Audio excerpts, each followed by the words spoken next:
Nagyon szépen köszönöm, szeretettel köszöntök én is mindenkit, elsősorban Erlend Loe-t, aki már nem először vendég itt Magyarországon, úgy tudom, negyedjére van itt körünkben, legalábbis irodalmi beszélgetésen, abból 2-t én vezettem, és ez lesz a harmadik találkozásunk. Legutoljára 2017-ben a könyvfesztiválon találkoztunk, akkor a Doppler trilógiájának az utolsó befejező kötetéről beszélgettünk.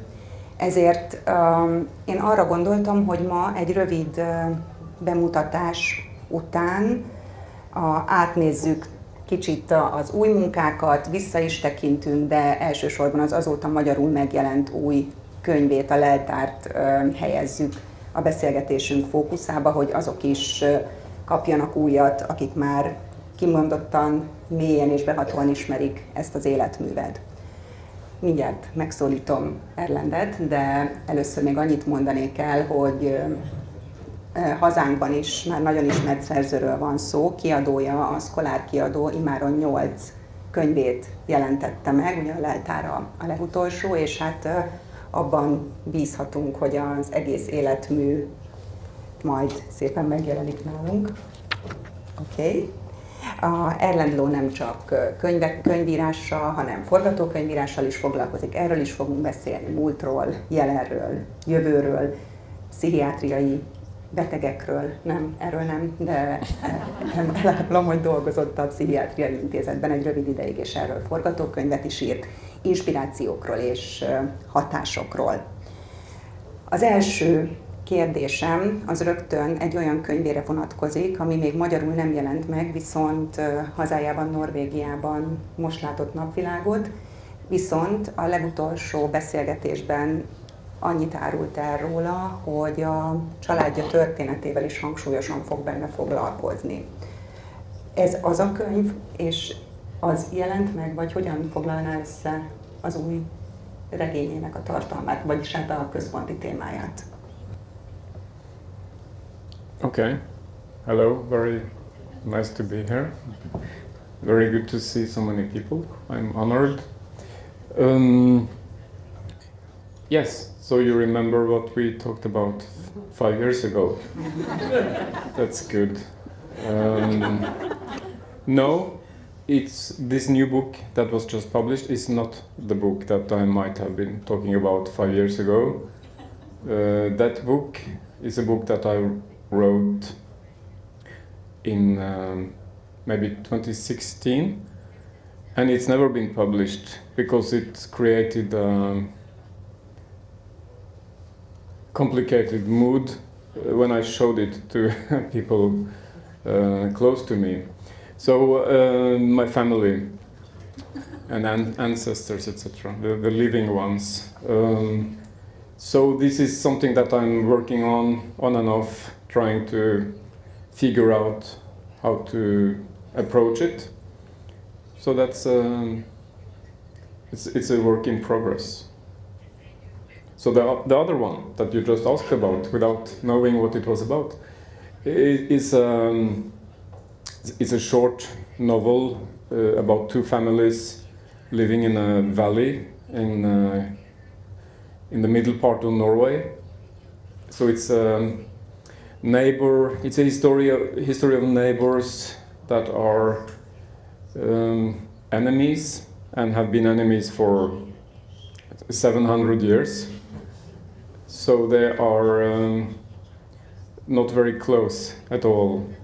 So we get the story from an older person in one of the families. He's dying, and he tries to tell his son everything that this son needs to know to take over the farm. So it's a lot of practicalities, and it's a lot of hatred towards the other family. So it's a black comedy. And it has the title is the name of the two families, which is Jever and Junker. Akkor a már elkezdett családregény az sose lesz megírva, mert én már nagyon vártam a következményeket. Ugye azt pontosan tudjuk, hogy északon azért vannak folytott viták, elég csak Knausgårdra gondolni, ott konkrétan az egész család, illetve az irodalmi élet felbojdult, hiszen nagyon sok dolgot kibeszélt, és én azt olvastam, vagy azt nyilatkozta Erlend valahol, hogy te viszont, vagy tegeződünk, te viszont megbeszélted a családtagokkal, és ami nem tetszett, kihúzhatták ebből, de akkor úgy látszik, semmi nem maradt?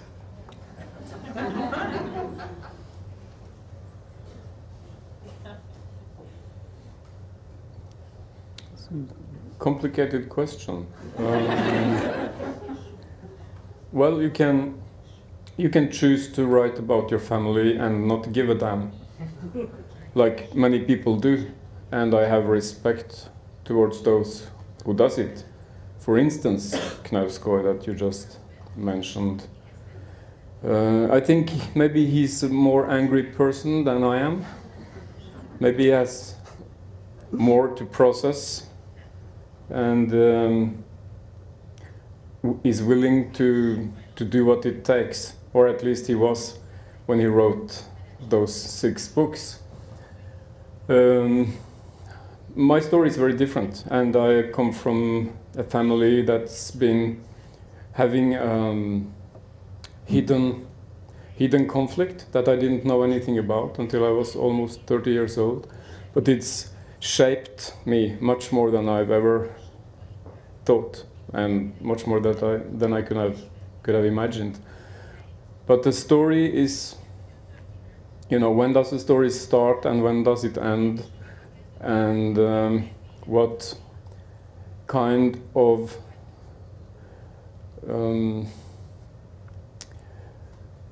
should I put it, respect should you have for the people who made you? That's it's a very big question, very interesting question, and I've thought a lot about it. And a couple of years ago, maybe 3 years ago, I was asked to do a radio piece in Norway. Some writers and other people are once a year asked in during summertime to have 1 hour where they can talk about whatever. And after my family having trouble with this text, I was debating a lot to myself, but then 3 years ago I said, okay, fuck it, I will tell this story on the radio and use this hour. And I wrote it, you know, I don't know, maybe 10 pages or 8 pages or something. And the radio said, yes, this is great, we will record it on such and such date. And I sent it to my father, my mother, my brothers, my father's brother and sisters, etc., and my cousins, just to say, I know this hurts, but now I'm telling this story. And then just the day before recording, my father called me. I could hear his voice was really out of shape, and he said, please don't do it. My sister, she will never go to the shop again, she will never go outside. I didn't want to be responsible for that. So I don't know what I'm doing with it. It's not that important, but I would like to tell it because it's kind of important. And but responsibilities as a writer, I think you have that. And I don't want to make my aunts and uncles and other people's life more difficult than necessary. So I'm not sure if I'm waiting or if I'm finding another way to do it. I don't know. So in the meantime, I write other fun books that doesn't matter.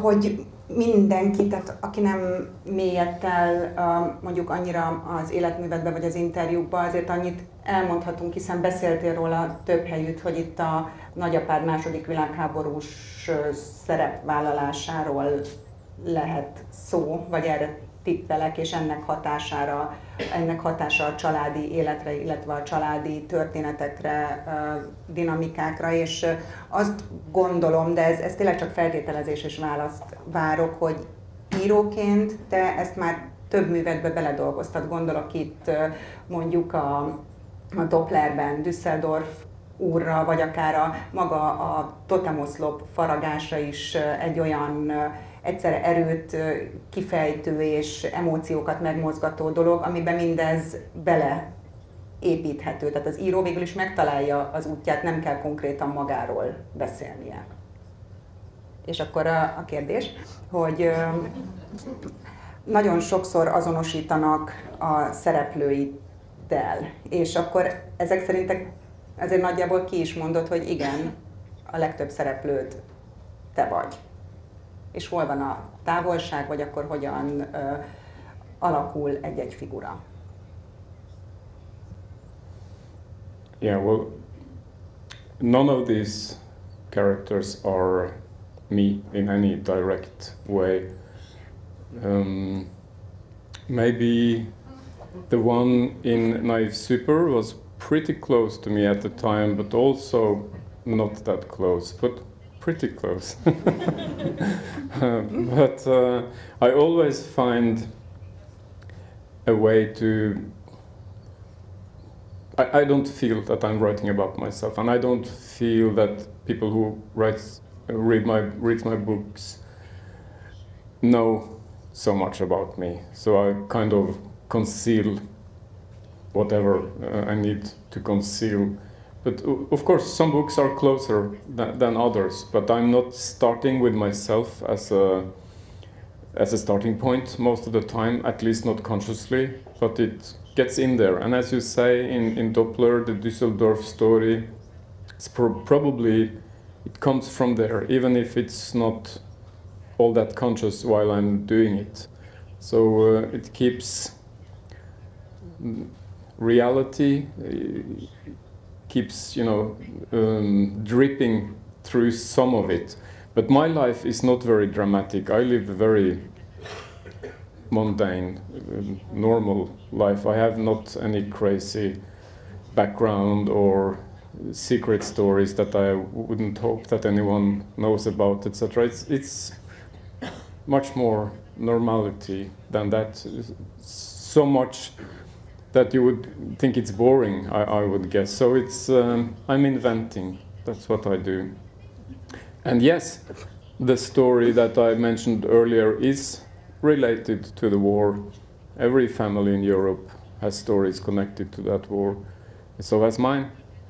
And it still hurts. And that's interesting, I think, in a time where there's another war not far from here. And we know that to process a war for a family, for a nation, takes many, many decades.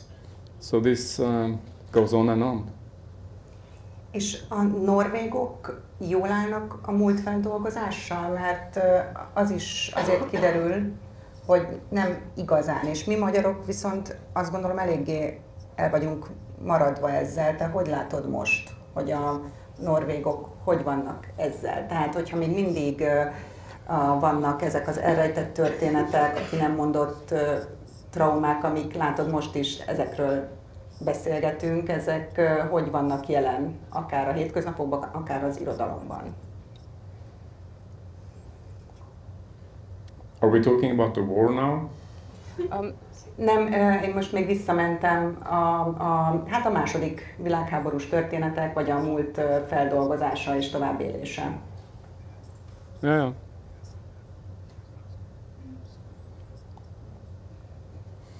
Well, I think the collective Norwegian war experience is much, much lighter than many, many other countries in Europe. We were, of course, occupied. There were battles, there were resistance, killings, but in a much smaller scale than almost every other country in the southern or middle part of Europe. But still, there are large wounds because parts of the population was on the German side, not many, but quite many. So the process after the war was quite toxic and continues to be so in a way. We have made a heroic collective story of it. We fought the Germans, we threw them out, we won.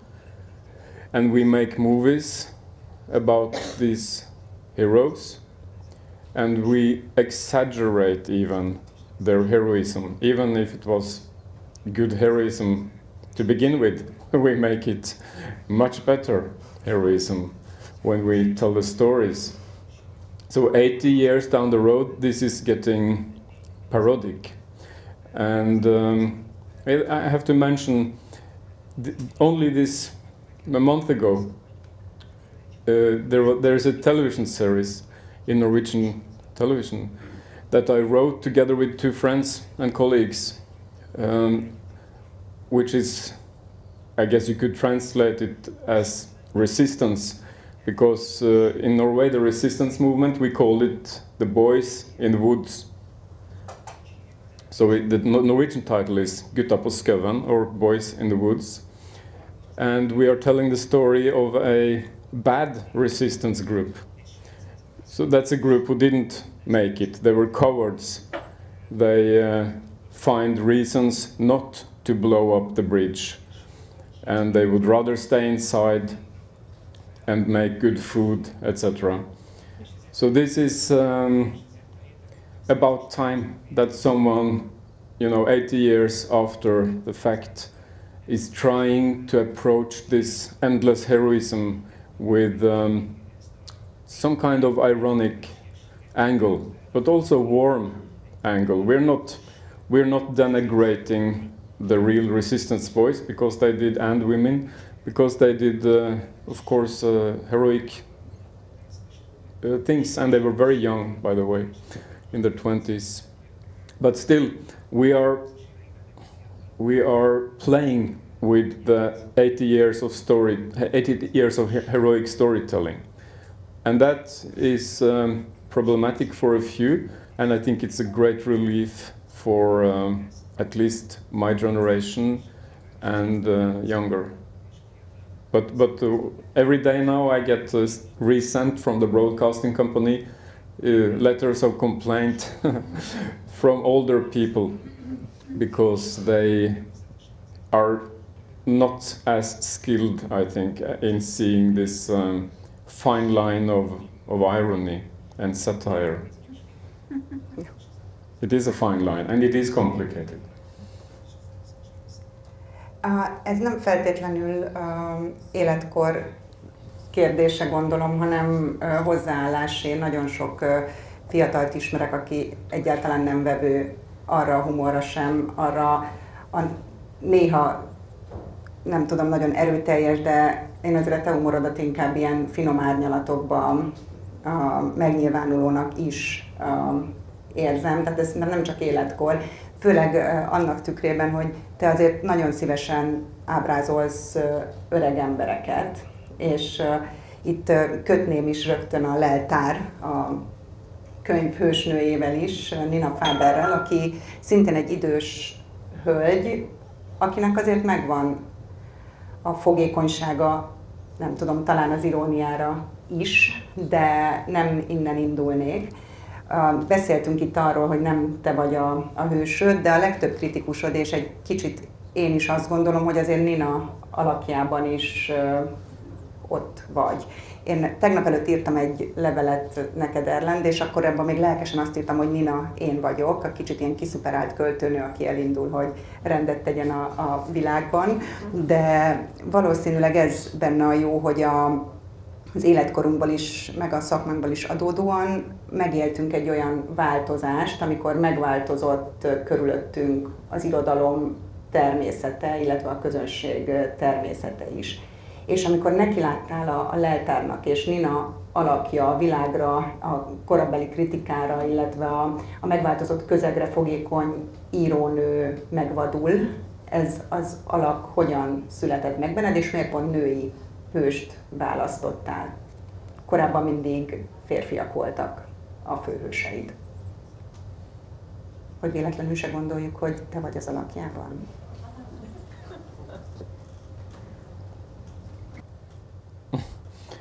I had one female protagonist earlier. I'm not sure if that book is translated into Hungarian, but it's called Muleum, and it's about an 18-year-old girl who's suicidal, but in a funny way.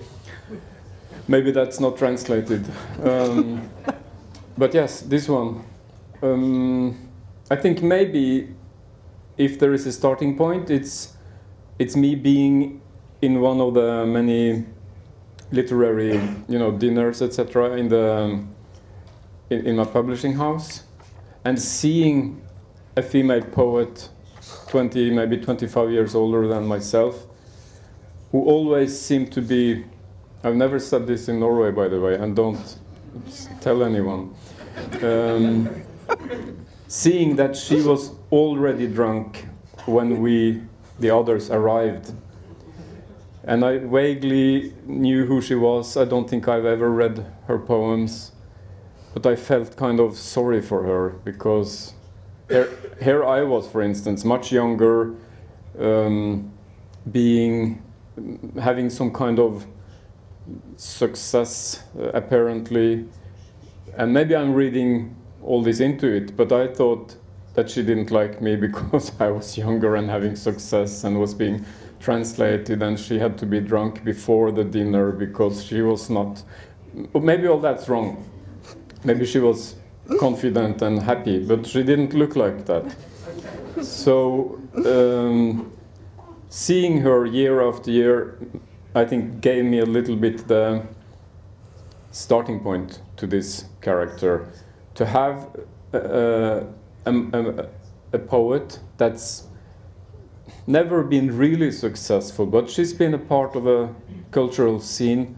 She's known many people, slept with many people, been to the festivals and had the drinks and the food, etc. And now it's been very quiet around her, and she's been drinking too much for too long. She's trying to sober up. She has left everything behind, moved to Istanbul, and then the love story ended, and she was kind of lonely, and then she wrote a collection of poems and moved back again. And she doesn't have the money to live in a proper apartment or a house, so she lives in a kind of garden community house in Oslo, where you're not allowed to stay in the winter time, only in the summertime. And every hope she has is put into this last collection of poems that she hopes will bring her back to where she has never actually been, with fame and interviews and dinners and festivals, etc. So it's a kind of a sad story. And she has, and that's autobiographic, I can admit, that publishing novels now, I find it very complicated to seek up the critics. And so I ask my editor, can you call me? Can you tell me if this and this newspaper says something positive? Can you not tell me if they don't, etc.? And he's kind of, I had an older, she's retired now, my editor that I had before, she was very conscientious about this. And the new editor, don't think he understands it, he doesn't really care. So he forgets it, and then I get, on my email, I get all these automatic forwarded critiques, so I see the headlines, and I go, I don't want to read that. I wanted you to call me, and you didn't call me. So this anger and frustration that can come out of reading someone that you think really misunderstood you or misinterpreted you, almost by purpose, because they want to take you. That's how it gets. Maybe it's an age thing, I don't know. So that's the situation I wanted to put her in. She's very full of anticipation, and then he calls and says, you don't have to read this newspaper today, and maybe not that one, and also maybe not that one. So it's a bad start for her.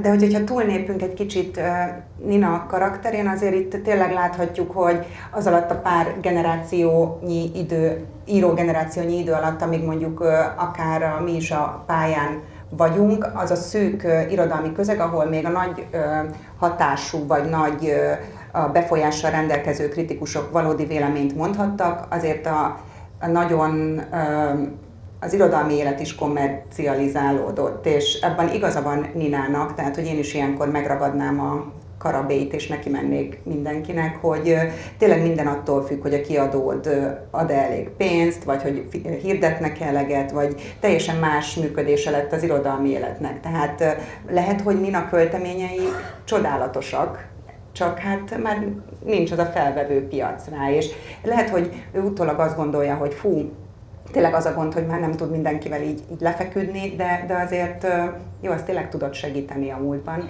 de hogyan vigasztalnád Ninát? That's what she used to do. Sleep with all the critics and you know they were all one big family, but now that's over. Yes, you were saying?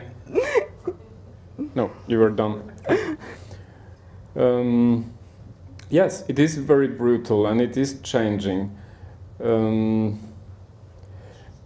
And there is a lot of very good literature, poetry, cinema, music that is not being recognized, and that's super hard to be a part of that. And maybe it's getting even worse because, at least in Norway, I would guess in many countries, they are rationalizing, or what you should call it, the cultural parts of the papers and the broadcasting and everything. So nowadays you can write something really good. I'm not talking only about myself here. I'm fine, but you can write something very good that's not at all picked up, and that's super frustrating. And it gets you bitter, and you start wondering why am I doing this even? So this is the extreme situation I wanted to put Nina in this book. It's kind of funny, but it's also kind of sad.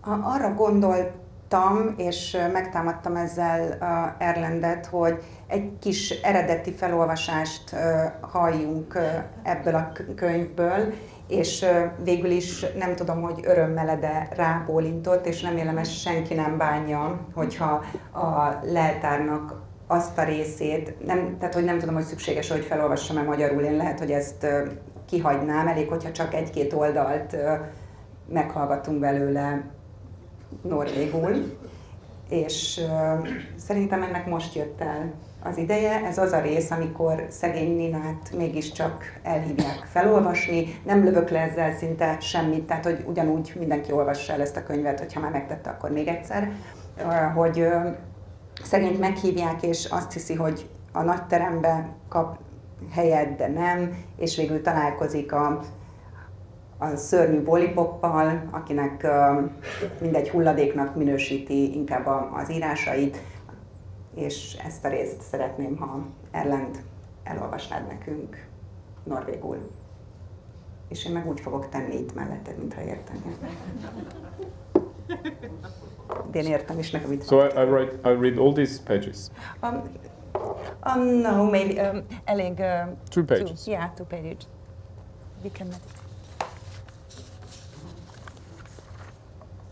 Yes. Sure. Josefine passer på at Nina ikke går noen andre steder enn inn på Litteraturhuset. Etter at hun har sagt lykke til, blir hun stående og følge med på at Nina går mot sideinngangen. Nina føler den er forbeholdt de som skal opptre. Forfatterne, dikterne, kort sagt slike som henne selv. Utenfor sideinngangen står Karl Ove Knausgård og røyker. Yes, sier Nina. Tenk at du kommer for å høre på lille meg. Nå ble jeg glad. Knausgård vet tydeligvis ikke hvem Nina er, men smiler og sier proft nok ingenting. Innenfor står en arrangementsansvarlig kvinne i slutten av 20-årene og tar imot. Hun er vennlig og entusiastisk og sier at hun virkelig syns Bosporos er vellykket. mens hun geleder Nina opp trappen hvor det står tjukt av folk som venter på å komme inn i Wergelandsalen. Men i all verden, sier Nina, dette er jo bare helt utrolig. Jeg trodde det skulle komme 4-5 stykker. Den arrangementsansvarlige smiler, som om Nina nettopp har slått av en spøk. Så forstår hun plutselig at Nina virkelig tror hun skal lese opp i Wergelandsalen. Du skal lese opp i 2. etasje, skynder hun seg å si. Det er en annen som skal lese her nede, men det sitter folk og venter på deg også, altså. Nina føres opp trappen og inn på et ganske lite rom, hvor flere av Ninas forfatterkolleger, men ikke Nina, er tegnet i artige karikaturer på veggen. 3 personer sitter og venter. Dette er et intimt og godt rom, sier den arrangementsansvarlige. Det pleier å bli veldig fine opplesninger her.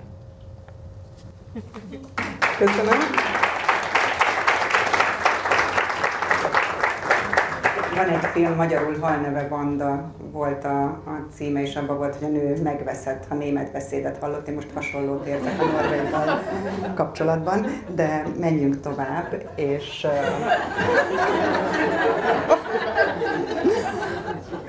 vissza a kezdetekhez. Megnéztük az utolsó 2 megjelent művet, és szó esett már itt a Naiv.Szuperről, ami talán az első nagy sikered volt.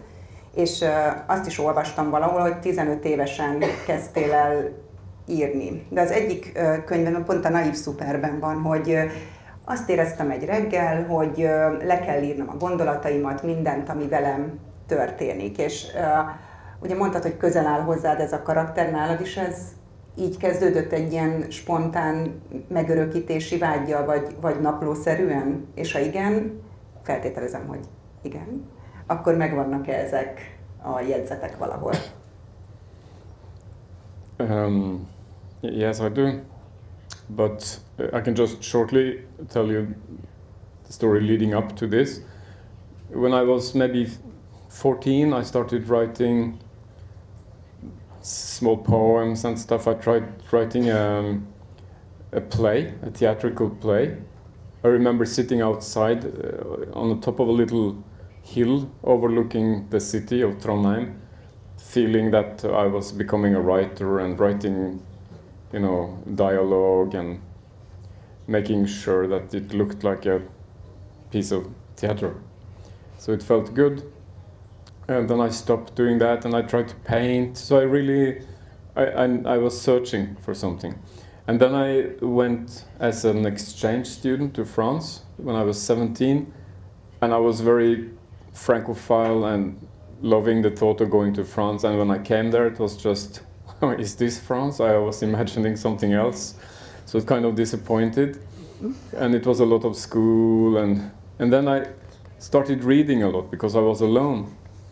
And I read the diaries of Anna Isnin, and I thought if she writes a diary, I will write a diary. And my life was less dynamic than hers in the 1920s in Paris, sleeping with everyone, and you know, Salvador Dali and Picasso, and I didn't know those people, so and certainly not sleeping with them. So But I was writing, so I started to write every day from that year, and until I was maybe 21, 22, I did that. And yes, I have those books in the attic where I live, and it's much too much. It's embarrassing to see how much it is. It's, I don't know, 1 meter and 50 centimeters of diaries, and so it's many thousand pages. And every time it's not very often, but sometimes I look at it and I just go, oh my God, and I put it down. But I'm not going to burn it. It's not publishable. I mean, it's just a young man thinking aloud, what is this all about? and this girl is nice and she doesn't know I exist. And I saw this film yesterday and I really liked it. It's those kinds of very small talk, but I learned how to write, that's the point. És miért hagytad abba, vagy esetleg most is folytatódik ez a folyam? Csak már számítógépben elég feltörni a gépedet hozzá, hogy hozzájussunk? And I don't write a diary, no. And I stopped when I started writing novels. I was discussing with myself in the diary, I remember, will I be able to write something longer? And I was doubting it because what have you experienced? It's nothing. And who are you? Your parents are not even divorced and everything is too good. They are divorced now then, so maybe that gave me a push. But no, I'm making notes. I'm observing. I get everything, so don't think I don't get everything. I note it down if people look a certain way and if they say something. So you'll be in there. Nem aggódom. Úgyis lesz ma még este egy vacsora is. Történhet bármi. De menjünk tovább. Még szintén a kezdetekre visszamenve, hogy mondtad most is, hogy már gyerekként ábrándozva, szinte forgatókönyvszerűen jelentek meg ezek a dolgok, és a válság alatt kiderült, hogy még több streaming csatornánál kezdtél el dolgozni, és sorozatokban is, bár azt is mondtad, hogy jobban szereted a filmeket, mint a sorozatokat. És talán az se véletlen, hogy a Doppler lett... Where do you get this information? It's amazing. Innen, onnan, de tévesek. Lehet, hogy csak kitalálom őket, én is író vagyok. No, you're not mistaken. It's fine. Go on. And was it the question? Tehát nem szereted a folytatásokat. A Doppler az egyetlen műved, ami végül is 3 részessé vált. A második része az szinte nem is folytatás, hiszen inkább szól a 2 öreg életéről, mint magáról Dopplerről, viszont a harmadik rész 9 évvel a második után egy szörnyű világ végét jósol. És ez hogy jelent meg előtted, és hát azóta gyakorlatilag folyamatos világ végében élünk. Ezt érezted, vagy láttad-e előre, vagy van-e az irodalomnak egy ilyen jós szerepe? Szerintem egyébként van, Jonas Jonassonnak is most a világ végéről jelent meg nemrég új regénye, ami most jelenik meg magyarul, és egyre többen foglalkozunk vele, hiszen ez itt van velünk a levegőben. Now I feel that I destroyed your last question about streaming, but I will come to this. No, I'm working on television series and movies as a screenwriter, but I also did that before the pandemic, because that's what I'm educated to do in the film school of Copenhagen. So that was that. Yeah, the end of the world topic.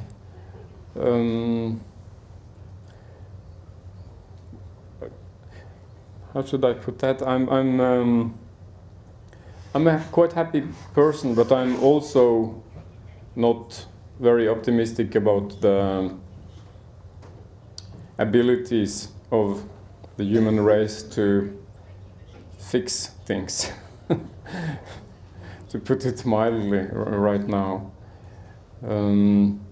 So that's an undercurrent, I think, of many things that I'm doing.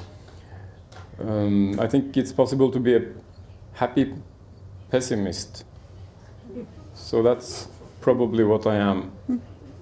I didn't foresee anything. I'm not a prophetic type. And I don't think far ahead at all. I'm an idiot at chess. I give up at once, and I can't predict one step ahead. So it's a little bit the same with the world. But in the last Doppler story, I was fascinated by the preppers, the doomsday preppers that are preparing, of course, in the United States, but also in many other countries, preparing for the end to come, and then they will survive a bit longer than everyone else. There was a series about this, I think, in maybe Discovery Channel or something, that was called Doomsday Preppers, and it was a lot of fantastic, loving idiots telling, you know, about their worldview and how they are going to survive when all the rest of us are dying, because, you know, the poles are going to shift side. It's been happening a few times. That many of them thought that was the most plausible scenario, which was fun. Or it would be solar rays that would knock out all the electricity, or a war, nuclear war, etc. And this mindset just fascinated me, and I read a lot about it, and I heard podcasts, and I saw this TV series. And I think all of that translated into the last Doppler novel. But my objective was to play with it and make fun with it, and not inspire anyone in a way. Hogyha játékról és jókedvről van szó, azt szintén tőled idézem, az már nem tudom, hogy az interjúban volt-e, vagy szépirodalmi szövegben, de azt mondtad, hogy hiszem, hogy a lélek megtisztul a jókedv és a játék által. Viszont néha, például ugye mondjuk, ahogy az idős írónő is nagyon ki van figurázva, néha elég élesen ábrázolsz egy-egy karaktert, és például oké, az nem éppen body shaming, hogy Dopplernek hatalmas farka van, hiszen az nem olyan rossz dolog, de most már, hogyha valaki írna egy ilyen karaktert, pár évvel is csak mondjuk az első Doppler regény megszületése után rányomják a bélyeget. Tehát mennyire érzed ezt a humor rendőrséget eluralkodni, és ez mennyire köti meg a kezedet, hiszen már néha én is visszaveszek olyan vicceket, amiket nagyon szívesen mondanék, de azt gondolom, hogy ezáltal nem is írom le, mert hogy nem szabad, mert nem lennék szalonképes.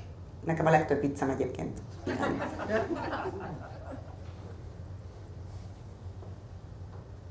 Yeah, that's right. The body shaming was not invented until a little bit after the latest Doppler book. So I'm grateful for that.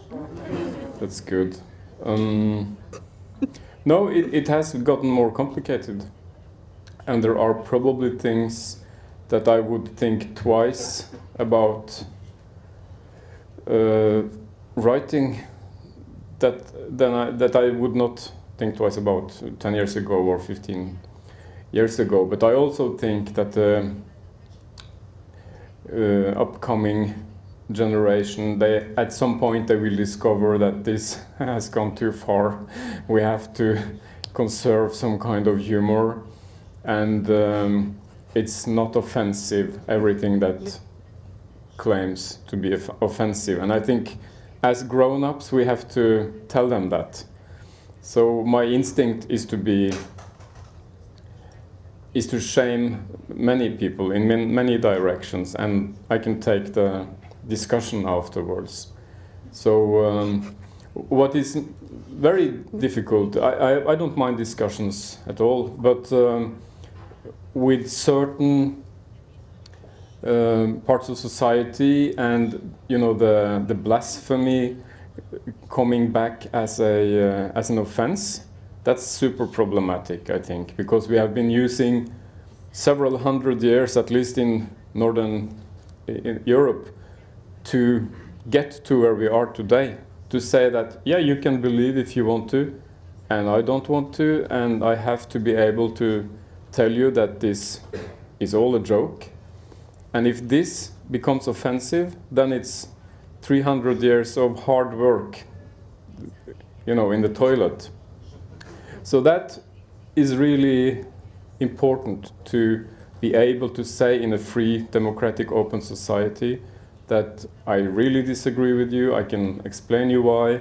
There is no such thing as a holy boundary between what I can say and what I can't say. I can absolutely say it and you can disagree and we can talk about it. So that's super problematic, but it's something we have to deal with. Lassan lejár az időnk, de még azért olyan 5-10 percünk van, és én azt szeretném kihasználni, mert van egy olyan terület, amit mindenképpen, bár szerintem egyáltalán nem vidám, de úgy érzem, hogy fontos, hogy érintsünk.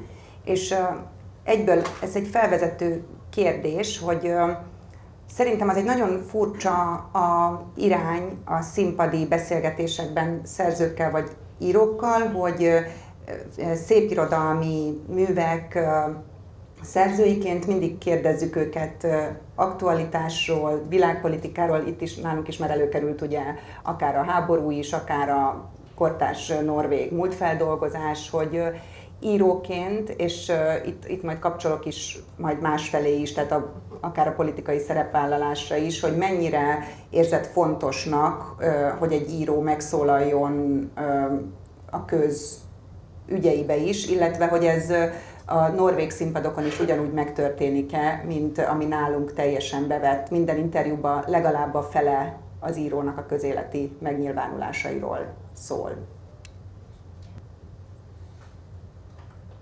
If that happens, is that what you, yeah?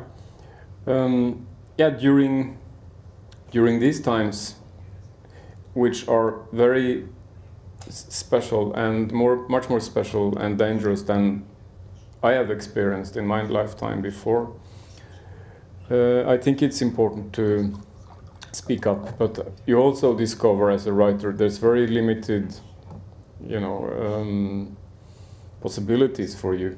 You can say something, you can write something, but the power game is very cynical and it's going to go on without you.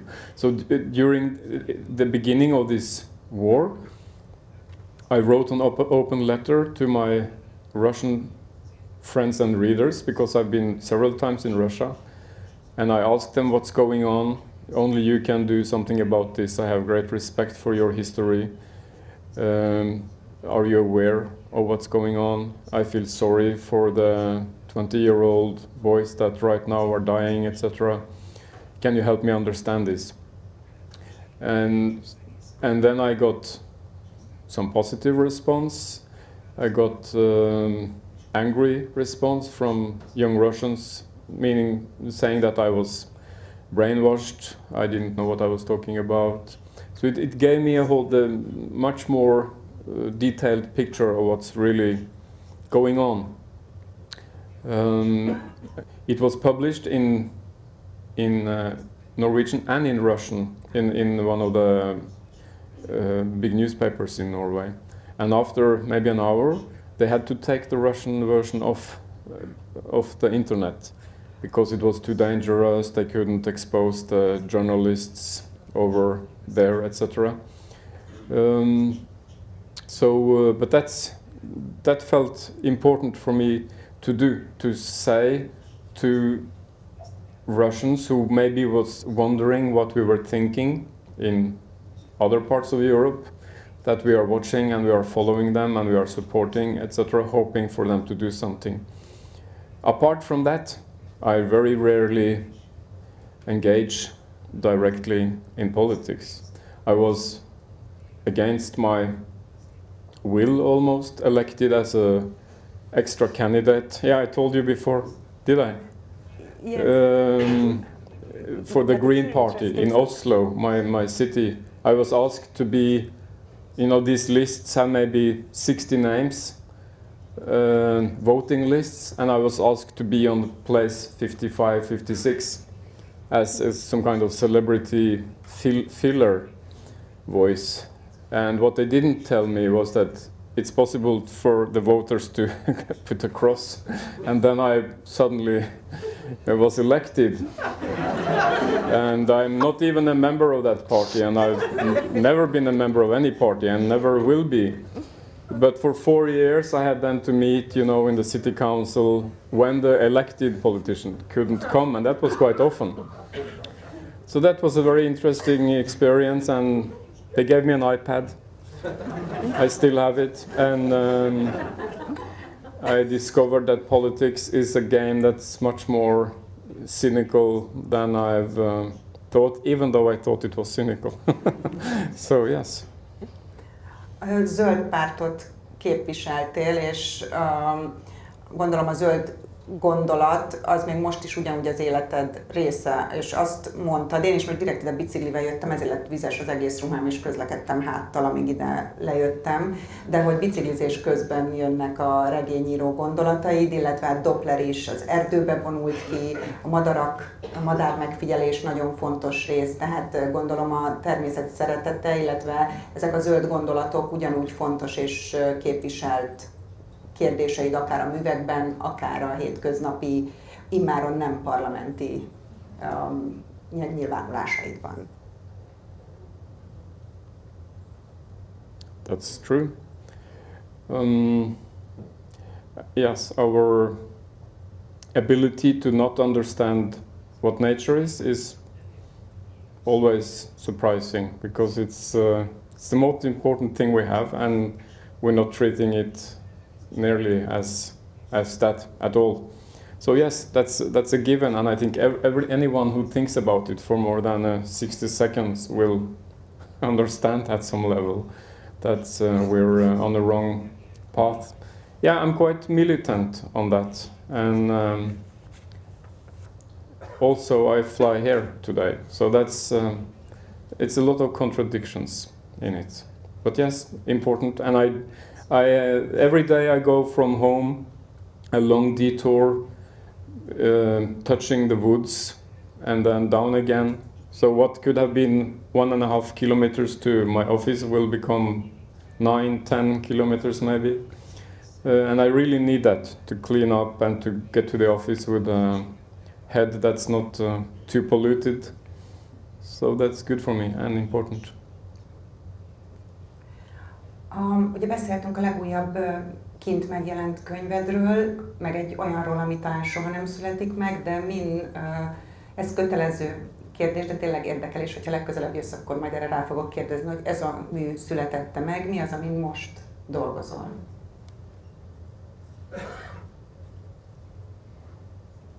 Vagy ez titok? No, it's not. No, I just last year and this spring and also this summer I was at the same time doing several screenplays, television series and this new novel, because when you write for screen television there are deadlines, and sometimes projects get stopped and then they suddenly reappear, so that there might be suddenly parallel deadlines, big ones. So I was exhausted after the summer, and I'm starting up again. I'm writing a screenplay right now for a Danish director, and I'm figuring out how to deal with this story that maybe never will be published. So that's what I'm doing now.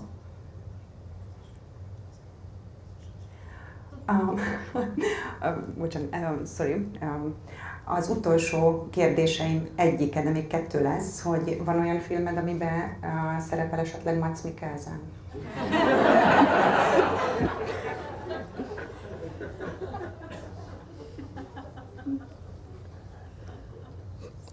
He was, maybe that was after we met. I wrote a screenplay based on an article that Knausgård wrote in the New York Times magazine. And the American director, Alexander Payne, is a very good director. He has Oscars and he has made very good films, and I was super happy when he asked me to write this screenplay. And I did. It was about Knausgård, and I like him, and I kind of also have a problem with him, so I went all in. And then this became a controversy because Knausgård read the script, he had some issues, he couldn't stop it, and the lawyers at Netflix, they said, just make the film, he can maybe stop the film in Sweden, but he can't stop it anywhere else. And Mads Mikkelsen was thought to be in the role. And then in the end, I thought it changed to Viggo Mortensen. Do you know Viggo Mortensen, the other Danish one? Also kind of good looking. And then 4 days before they were going to start shooting it, the director, after talking to Knausgård, said, "Oh, sorry, I'm not going to do it anyway." So I was this close to becoming a screenwriter to a movie with a very good director, and then I wasn't. But Mats Mikkelsen was in my and the director's thinking. És akkor csak annyit még záró kérdésnek, hogy a legutóbbi találkozásunkkor én összeírtam, hogy hányszor említette Budapestet, vagy említetted Budapestet az életművedben, például a Sátántangó szerepelt, mint kedvenc filmje egy házas párnak, én ilyen magyar házaspárt sem ismerek. A Nyúlször usankát, amit a feleséged vett a Budapesten, hogy azt megtaláltátok-e, illetve volt egy recept, amit te találtál ki az angolna Budapest módra. És akkor nem nagyon derült ki, hogy ez pontosan mit akarna, és én szeretném ezt egyszer megkóstolni, és a receptjét elárulnád, hogyan készítsem el az angolnát Budapest módra. I don't even remember where did I write about this. I remember the Satan Tango because I know that film, but the eel thing, not sure where I wrote about that. No, I can't tell it to you. Maybe sometimes when I travel, which I do occasionally, I pick up anything that comes by, and I sometimes forget where it came from and what it was. So maybe it was an instance of that. Sorry. But is it good? Does it exist? Nem derült ki, és ezért szerettem volna megtudni, tehát biztos förtelmesírtál. Did I invent it in my head? Maybe, yeah, that's possible. That's igen. what I do. Úgy gondolom. Okay, no, that's how I make my living. Nagyon szépen köszönöm a beszélgetést, és örülök, hogy újra Thank you, and thank you for coming. És mindenkinek, aki itt volt, és mindenkinek ajánlom olvasni Erlend Loe-val, és remélem